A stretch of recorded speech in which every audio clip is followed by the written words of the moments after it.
All right, so I'm officially confused, which doesn't take much. But I do know one thing. I am smoking this Aganorsa leaf, rare leaf, Corojo, right? Just recently, we had the general of the Khaki Commando Corps, Mr. Terrence Riley, on Chief Talk. Fantastic show. Fantastic fella. And not only is Terrence the general of the Khaki Commando Corps, you've got that man, Fabian Ziegler, the Sergeant Major of the Khaki Commando Corps, right? I hope that takes off. I would love to hear people call them the Khaki Commando Corps, right? Not Army, because I'm Marine Corps, right? But it would be fun. But I want to do right by them. I mean, they are a khaki military. I mean, they're wearing khaki, so they can't be that aggressive. But I don't want to push my luck, right? They have an army, a core of believers, the acolytes, who may just come to my house and rough me up a little bit if I don't do a good job on this cigar. That's right, this Aganorsa Rare Leaf Corojo. Oh my goodness, it smells so good. I'm toasting it up right now, as you can see. Put a little toast on this thing, get it nice and toasty. But I have a problem. I am confused. I got my glasses on. I usually don't have my glasses on camera, but I just got so frustrated and confused, I forgot to take them off because I am old. I have to wear glasses when I'm reading. But maybe the general or the sergeant major can leave a comment in here if they watch this video and kind of help me out by getting this information out, because I don't want to give out bad information. I don't. I'd rather not give out any information and just smoke cigars with you than give out bad information.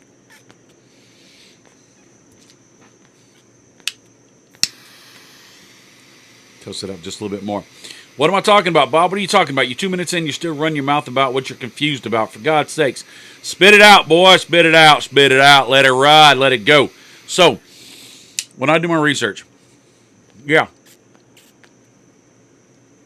Oh, so delicious. You would think that as crummy as my reviews are, I would not do research, but I do. Just not very good. But I do good research. So I get on the computer and I'll type in the name of the cigar, and I usually, hopefully, if the manufacturer has a website, it comes up with the information, and then I utilize that information. If that doesn't work, then I'll go to some tried and true websites. Half Wheels, a great website. Cigar Dojo, Cigar Coop. I will check those guys out. Cigar Craig has some. I will check them out, and if then I can't find anything else, I will go to purveyors of cigars. I will go to Cigars Daily is one that I jump on real fast. Corona Cigar is a possibility. Smoke In is a possibility. I'll go there and I'll do my research there. I usually don't listen to or read the descriptions of flavors because that's somebody else's cabbage that's been chewed. I want to tell you what I taste, and right now I'm tasting deliciousness. First cigar I smoked all week. Man, I needed this. But here's the problem. I went to the Aganorsa website. Gorgeous website. Got a little video on it and everything. And it gave me all the information. It did. Cool words, cool names, right? One of the things is the wrapper, they said, was a Nicaraguan cafe. By the way, I do know one thing. This is delicious. But also, this is a puro. Everything comes from Nicaragua. Small batches, right? That's why it's a rare leaf. They don't have a lot. I don't know if it's because it's a low yield tobacco, if it is smaller crops, if it is whatever. I didn't get into that, but maybe it's just been treated differently in the pilon process or the hanging process. Maybe they didn't cut it in primings, which I know they cut it in primings. I believe so. But it could be stalk cut, and that could be a difference. I mean, all those things make a difference in the actual finish of the tobacco when it's rolled up into this nice cigar. But Aganorsa has some great stuff. I highly recommend you go check out the video. Terrence, the General, the Khaki Commando Corp General. He actually, I hope that name takes off. He actually did a great job in this video. Really short to the point, but it was really entertaining and engaging. But the picture was a different band. It was a red band, but it had different graphics on it. So I don't know if I've got something newer than new or older than old, or if they changed their band or whatever. I couldn't find that information. And so I was not 100% sure about putting out that information because I don't want to be wrong. I don't want the Commando Corp to come get me. I don't want to tick them off because I'm going to see them at PCA, and I don't want to say, get out of Vegas, get out of New Orleans, because you darn carpetbagger, you don't know what you're doing. Which is true. I may not be a carpetbagger because I'm from Florida and South Carolina, but you know, I can argue with I don't know what I'm doing. But I went deeper. I went to different websites, and most of them had this different band. Pretty band, gorgeous band. This band ain't no slouch either, though. It's got some little bird wing kind of thing going on there. You really start looking into it, you get lost in the details. All those gorgeous little embellishments, how shiny, how gorgeous. That maroon color is just fantastic up against this nice ruddy red wrapper. Ruddy red wrapper, I like that. Ruddy red wrapper, ruddy red wrapper, ruddy red. Anyway. But some of them said it was a Nicaraguan cafe wrapper, Corojo 99 Nicaraguan binder, but then there was a 98 binder is one of the things I saw when I started looking in other websites. The filler, they got into they're all Nicaraguan. The Aganorsa rare Nicaraguan. What's this one say? I'm not going to say who this is, but it's a Corojo 98 and a Corojo 99 in the mix. I mean, it's just all over the place. So instead of telling you the wrong thing, I'm going to tell you the things that I know. This, from every place that I went to, is a puro. Puro. Now, in Nicaragua, it's kind of funny. Puro can just mean cigar. Hey, give me that puro, right? Because Nicaragua's proud of their stuff, and they believe that all great cigars come from Nicaragua, which can't find much argument in that. But they call a puro a cigar. But everywhere else in the world will call a puro a cigar that all the tobacco comes from one country. Everything in the cigar, maybe not the band or the ink in the band or the cellophane or the box, but everything that you're supposed to smoke. By the way, don't smoke the band. It changes the flavor profile, and all that metal is not good for you. So just enjoy it as a master blender wanted you to have it, where you're just smoking all that tobacco. But all of the tobacco in the cigar comes from one country. Now there's what I call a puro. Sounds like a car with bad carburetors.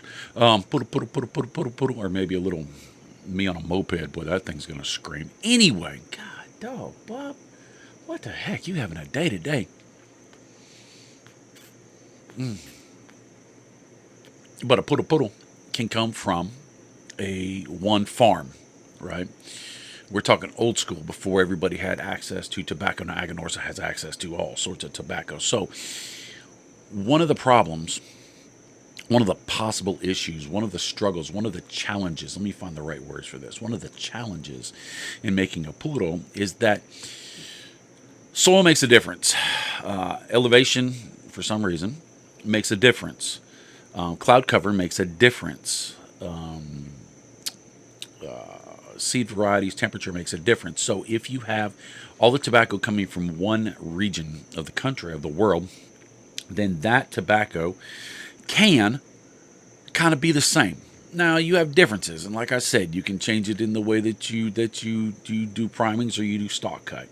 You have changes in the way that you're hanging in the barn. If you crowd your tobacco, it changes how much sun gets to the bottom leaves compared to the top, how long you leave between primings when you get into the pilon process, how you heat it up faster or slower, how you add more humidity or less humidity, how you actually in the field, how you starve your tobacco where you don't give it any water and it's wilted every day because it's just thirsty, and then you water it in the day, or you cut the tops off of it when it's just a real small. I mean, we can go deep in the weeds on this. When it's real small in the little seedlings, you cut the top off, which makes the roots grow a lot stronger, which gives you more of the minerality of the soil. Right? I sound like I know what I'm talking about, right? I really sound smart. Don't believe it. I just have real good ears. Don't ask my wife because she says I can't hear anything. What? Right? But I've had the opportunity to sit with master cigar men, women, and listen. Smartest thing I can do is just shut my mouth, which is hard to do, and listen.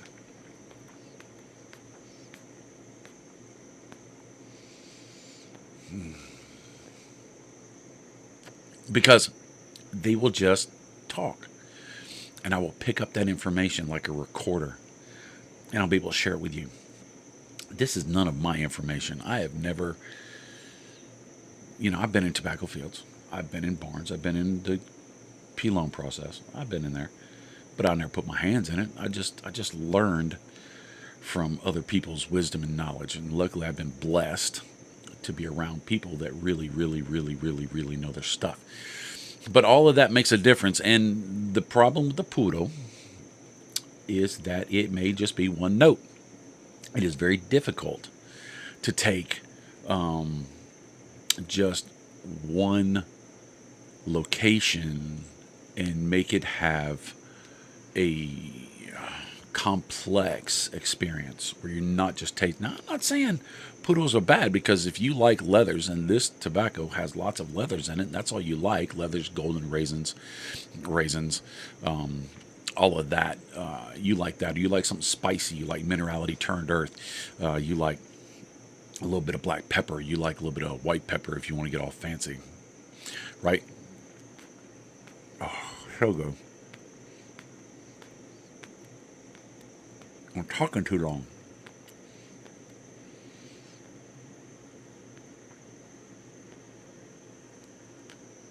I had to get some smoke in my mouth. I had to get some fire in my maw so I could enjoy this thing and tell you about it when I quit talking about everything else.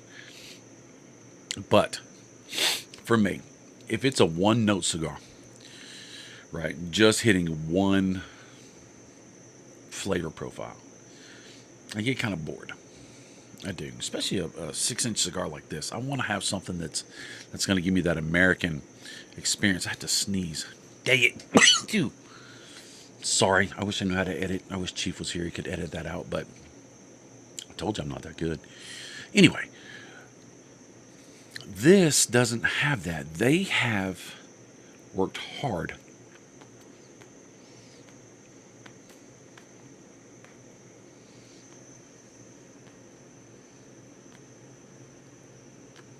I'm giving you a complex experience that makes sense, right? You don't want tuna fish on top of your German chocolate cheesecake, right? It needs to make sense. But you might want some ice cream with your apple pie. I know I do. So, yes, you need more flavors to engage, but you need the flavors to make sense. And this has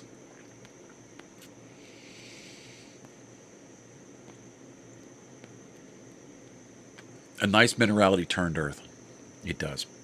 It has a hint of woodsiness. It dries out your mouth like grape skins.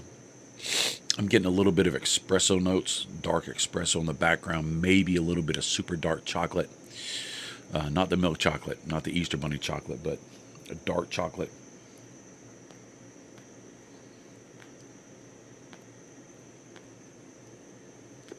I lit it a little bad. It's burning a little wonky. It's alright. It tastes delicious.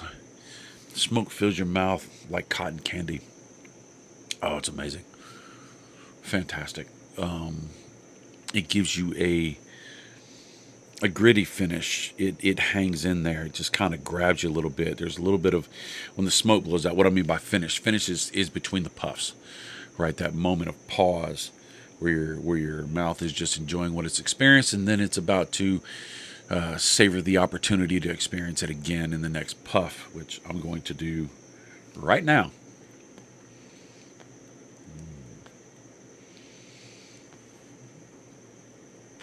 But as that flavor, that original flavor, starts to waft away and way bye-bye, and I'll tell you, I'll see you in a second. The black pepper, the minerality, the tinniness kind of just hangs around and says, I don't want to go. The party's not over yet. just let me get a couple more sips of this drink because I ain't going yet. Right. And so, and then it's there to welcome back the flavors on the next puff, like I do right now.